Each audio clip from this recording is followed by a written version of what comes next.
السلام علیکم ورحمۃ اللہ وبرکاتہ۔ ہم کتاب پردے کے بارے میں سوال جواب کا مطالعہ کر رہے ہیں۔ آئیے صفحہ نمبر 12 سے آگے تک کا مطالعہ کرتے ہیں۔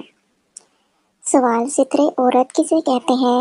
جواب، ستر کے لغوی معنی ہے چھپانا، ڈھانپنا۔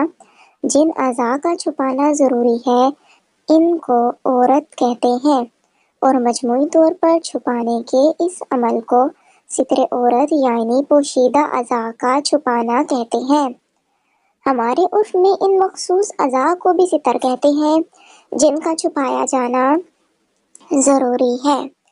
دعوت اسلامی کے اشاعتی ادارے مکتبۃ المدینہ کی مطبوعہ 1250 صفحات پر مشتمل کتاب بہار شریعت جلد اول پر حضرت علامہ مولانا مفتی محمد امجد علی اعظمی علیہ رحمت القوی فرماتے ہیں، ستر عورت یعنی ستر چھپانا ہر حال میں واجب ہے، خواہ نماز میں ہو یا نہیں، تنہا ہو یا کسی کے سامنے، بلا کسی غرض صحیح کے تنہائی میں بھی ستر کھولنا جائز نہیں، اور لوگوں کے سامنے یا نماز میں تو ستر چھپانا فرض ہے۔ صلو علی الحبیب صلی اللہ تعالی علی محمد صلی اللہ علیہ وآلہ وسلم۔ ستر کے متعلق احکام کی دو اقسام ہیں۔ نمبر 1، نماز میں مرد و عورت کے لیے ستر کے احکام۔ نمبر 2، غیر نماز میں ستر کے احکام، کہ کون کس کس کے جسم کے کون سے حصے پر نظر کر سکتا ہے۔ پہلے قسم اول کی مختصر تفصیل سنیے۔ سوال، مرد کے جسم کا کون سا حصہ ستر ہے اور نماز میں اس کے لیے ستر کے کیا احکام ہیں؟ جواب، حضرت علامہ مولانا مفتی محمد امجد علی اعظمی علیہ رحمت القوی فرماتے ہیں، مرد کے لیے ناف کے نیچے سے گھٹنوں کے نیچے تک ستر عورت ہے، یعنی اس کا چھپانا فرض ہے۔ ناف اس میں داخل نہیں اور گھٹنے داخل ہیں۔ اس زمانے میں بہتر ایسے ہیں کہ تہبند یا پاجامہ اس طرح پہنتے ہیں کہ ناف کے نیچے کا حصہ کچھ کھلا رہتا ہے، اور اگر کرتے وغیرہ سے اس طرح چھپا ہو کہ جلد یعنی کھال کی رنگت نہ چمکے تو خیر، ورنہ حرام ہے، اور نماز میں چوتھائی کی مقدار کھلا رہا تو نماز نہ ہوگی۔ اور بعض بے باک ایسے ہیں کہ لوگوں کے سامنے گھٹنے بلکہ ران تک کھولے رہتے ہیں، یہ بھی حرام ہے، اور اس کی عادت ہے تو فاسق ہے۔ حاجی صاحبان اور نکر پوش، احرام پہننے والے بعض حاجی بھی بے احتیاطیاں کرتے ہیں اور ان کے ستر کے بعض حصے جیسا کہ ناف کے نیچے کا کچھ حصہ اور گھٹنے بلکہ رانوں کے بعض حصے سب کے سامنے ظاہر ہوتے رہتے ہیں۔ ان کو توبہ کرنی اور آئندہ احتیاط کرنی لازمی ہے۔ نیز اس سے نکر پہن کر مکمل گھٹنے اور رانوں کا کچھ حصہ کھلا رکھ کر گھومنے والے افراد بھی سبق حاصل کریں اور اس سے توبہ کریں، نہ خود گناہ گار ہوں نہ دوسروں کو بدنگاہی کی دعوت دیں۔ اگر کوئی نکر پہنے ہوئے ہو تو دوسرے مسلمان کے لیے لازم ہے کہ اس کے کھلے ہوئے گھٹنوں اور رانوں کو دیکھنے سے اپنے آپ کو بچائے۔ سوال، عورت کے ستر کے بارے میں بھی معلومات فراہم کر دیجیے اور یہ بھی بتا دیجیے کہ ان کو نماز میں کیا کیا چھپانا ہوگا۔ جواب، آزاد عورتوں، غلاموں، لونڈی کا دور ختم ہوا، آج کل تمام عورتیں آزاد ہیں، اور خنثی مشکل یعنی جس میں مرد و عورت دونوں کی علامتیں پائی جائیں اور یہ ثابت نہ ہو کہ مرد ہے یا عورت، اس کے لیے سارا بدن عورت یعنی چھپانے کی جگہ ہے، سوا منہ کی ٹکی اور ہتھیلیوں اور پاؤں کے تلووں کے، سر کے لٹکے ہوئے بال، گردن اور کلائیاں بھی عورت یعنی چھپانے کی چیز ہیں، اور ان کا چھپانا بھی فرض ہے۔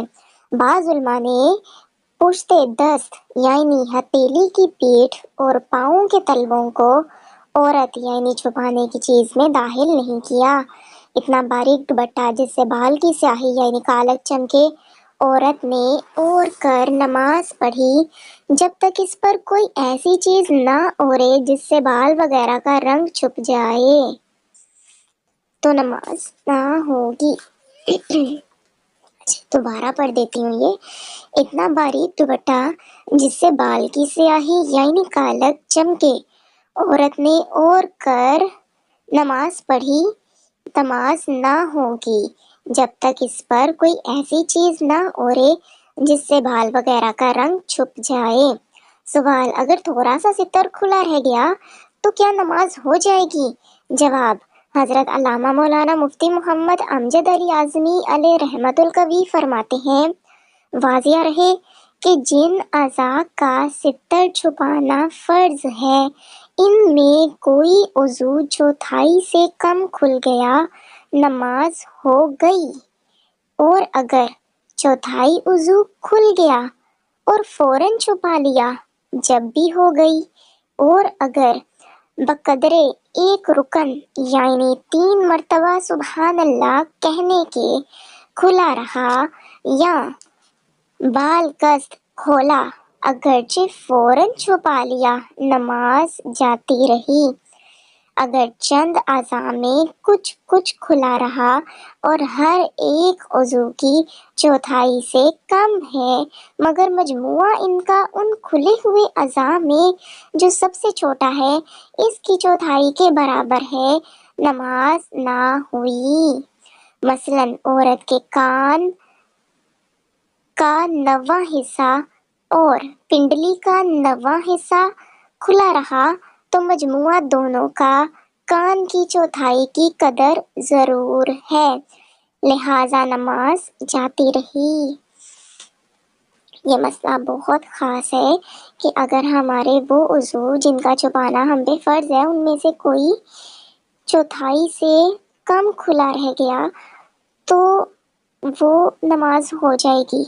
اب چوتھائی کا حساب آپ اس طرح سے لگا سکتے ہیں کہ بالفرض آپ کا جو بازو ہے اس کا آدھا کر لیں پہلے، یا آپ کے بازو کی کتنی لینتھ ہے اس کا آدھا کر لیں، پھر اس کا چوتھائی حصہ کر لیں۔ اس طرح سے آپ کو اندازہ ہو جائے گا کہ آپ کے اعضاء کی چوتھائی، ہر عضو کی چوتھائی ڈیفرنٹ ہے۔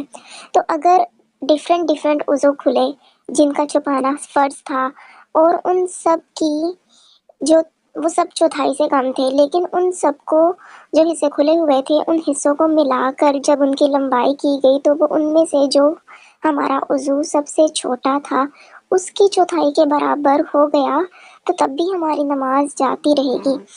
تو اس لیے بہتر ہے کہ آپ نا ایک نماز چادر لے لیں، آن لائن مل جاتی ہے ادھر سے دراز سے، کافی اچھی ہے، وہاں پہ آپ نماز چادر لکھ کے سرچ کریں آ جائے گا، اس میں اسے پہن کے نماز پڑھیں، کوئی ٹینشن نہیں ہوگی کسی بھی چیز کی، ہر عضو اچھے سے چھپ جاتا ہے اس میں۔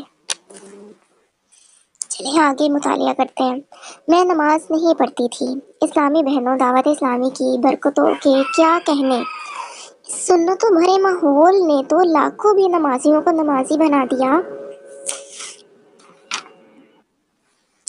ایسی ہی ایک مدنی بہار ملاحظہ کیجیے، چنانچہ پنجاب پاکستان میں مقیم اسلامی بہن کے بیان کا خلاصہ ہے کہ میرے گھر کا ماحول یوں تو مذہبی تھا کہ میرے ابو جان مسجد میں مؤذن اور بھری بہن اور بھائی جان دعوت اسلامی کے مدنی ماحول سے وابستہ تھے، مگر میرا ذہن دنیاوی لذتوں میں بدمست اور نفس گناہوں پر دلیر تھا۔ نماز قضا کر ڈالنا میری عادت تھی۔ ایک دن چند اسلامی بہنیں ہمارے گھر دعوت اسلامی کے سنتوں بھرے اجتماع کی دعوت دینے تشریف لائیں۔ ان کے محبت بھرے انداز سے میرا دل بسیج گیا اور میں نے اجتماع میں شرکت کی نیت کر لی۔ جب وہاں گئیں تو ایک مبلغہ دعوت اسلامی نے بے نمازی کی سزائیں کے موضوع پر دل ہلا دینے والا بیان کیا، جسے سن کر میں تھرا اٹھی اور میں نے پکی نیت کی کہ انشاءاللہ عز و جل آج کے بعد میری کوئی نماز قضا نہیں ہوگی۔ پھر ماہ ربیع النور شریف کا موسم بہار آیا تو میں اسلامی بہنوں کے اجتماعی میلاد میں شرکت ہوئی، جہاں ایک اسلامی بہن نے ٹی وی کی تباہ کاریاں بیان کی۔ اس بیان کو سن کر میرے رونگٹے کھڑے ہو گئے اور میری آنکھوں سے آنسو کی جھری لگ گئی۔ وہ دن اور آج کا دن میں نے دعوت اسلامی کے مدنی ماحول سے وابستہ ہو کر اپنی اصلاح کی کوششوں میں مصروف ہوں۔ صلو علی الحبیب صلی اللہ تعالی علی محمد صلی اللہ علیہ وآلہ وسلم۔ اچھا، اگر کسی کو نماز چادر کے بارے میں کچھ پوچھنا ہوگا تو مجھے کامنٹ کر کے پوچھ لیجیے گا۔ میں تو کہتی ہوں آپ لازمی لیں، اگر آپ کو فرض اس طرح لگتا بھی ہے نا کہ آپ نماز میں اپنا ستر بالکل اچھے سے چھپا کے نماز پڑھتی ہیں، لیکن پھر بھی آپ کو نماز چادر لینی چاہیے۔ جیسے کہ مثال فرض کر لیجیے کہ بعض دفعہ ہمارے جو بازو ہوتے ہیں، قمیض کے بازو عموماً کھلے ہی ہوتے ہیں، بالکل بازوؤں کے ساتھ ٹائٹ تو نہیں ہوتے نا کہ بالکل ہماری کلائی کے اینڈ تک آ جائیں۔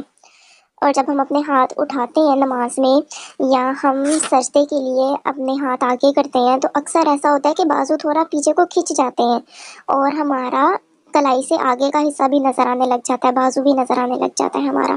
اسی طرح سے اکثر جب ہم نماز پڑھ رہے ہوتے ہیں تو ہمارے پاؤں کے اوپر جو ٹخنے ہوتے ہیں وہ بھی ہمارے نظر آنے لگ جاتے ہیں۔ اکثر ہماری جو شلوار ہے، کیونکہ اس طرح کی سلائی ہوتی ہے کہ ہمیں تھوڑا سا اسے لوز کرنا پڑتا ہے، گھٹنوں سے تھوڑا سا اٹھانا پڑتا ہے، پھر ہم بیٹھتے ہیں۔ اکثر ایسے ہی ہوتا ہے نا، تو اس میں یہ ہوتا ہے کہ ٹخنے بھی اکثر نمایاں ہو جاتے ہیں اور ٹخنوں سے اوپر کا بھی کچھ حصہ نمایاں ہو جاتا ہے۔ اس لیے بہتر ہے نا کہ ہم اپنی نماز آگے ہی ہماری اس طرح کی ہوتی ہے کہ دھیان ہمارا دنیاوی کاموں میں لگا ہوتا ہے، تو جتنی احتیاط ہم کر سکتے ہیں اتنی کریں تو بہتر ہے۔ مجھے پہلے نماز چادر کا پتہ نہیں تھا، تو ایک دن ایسے ہی میرے ذہن میں خیال آیا کہ کیوں نہ کوئی ایسی چادر ہو، بس اللہ کی طرف سے خیال آ گیا ذہن میں کہ نماز چادر میں کیوں نہ سرچ کر کے دیکھوں، شاید اس طرح کی کوئی چادر ہو، تو وہ واقعی تھی دراز پہ۔ تو بس ایسے ہی ہے نا کہ جب بندہ کسی چیز کے لیے کوشش کرتا ہے تو اللہ تعالیٰ خود راستے نکال دیتا ہے۔ تو میں کافی پریشان تھی، کبھی کبھی میں اپنے بازوؤں پہ وہ سلیوز ہوتی ہیں وہ پہن لیتی تھی آگے تک تاکہ کچھ اس طرح کا مسئلہ نہ ہو۔ اکثر شلوار بھی ایسی ہوتی ہے کہ پونچوں پہ ڈیزائننگ ہوئی ہوتی ہے، جس سے ڈیزائن کے اندر سے کچھ اسکن نمایاں ہو رہی ہوتی ہے، تو اس میں بھی کافی احتیاط کرنی پڑ جاتی ہے۔ تو بہتر ہے کہ آپ نا نماز چادر لے لیں۔ چلیں آگے سنتے ہیں، بلکہ ٹائم تو ہمارا مکمل ہو گیا ہے، 12 منٹ کا درس میں نے سوچا ہے کہ میں انشاءاللہ عز و جل 12 منٹ کا درس دیا کروں گی۔ اس سے آپ کا ایک جو ہمارا